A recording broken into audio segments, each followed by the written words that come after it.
గుర్తుంచుకో మిత్రమా, నీ పేరెంట్స్ కష్టపడుతూ నిన్ను నిలబెడుతున్నారు. కానీ ఒక ప్రశ్న నీకు నువ్వే వేసుకో, ఇంకా ఎన్నాళ్ళు వాళ్ళ మీద ఆధారపడతావు? జీవితం అంటే కేవలం తినడం, పడుకోవడం కాదు. జీవితం అంటే బాధ్యత. జీవితం అంటే స్వతంత్రం. జీవితం అంటే నీ కాళ్ళ మీద నువ్వు నిలబడ్డం. ఇప్పుడే అలవాటు చేసుకో. చిన్న పని అయినా నువ్వు చెయ్యి.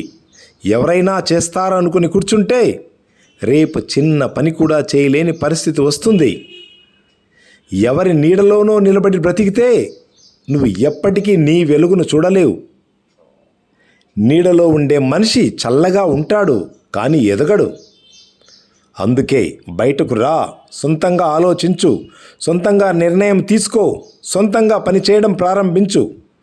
ప్రతి చిన్న పని చేయడానికి ప్రయత్నించు. అది నీకు అనుభవంని ఇస్తుంది.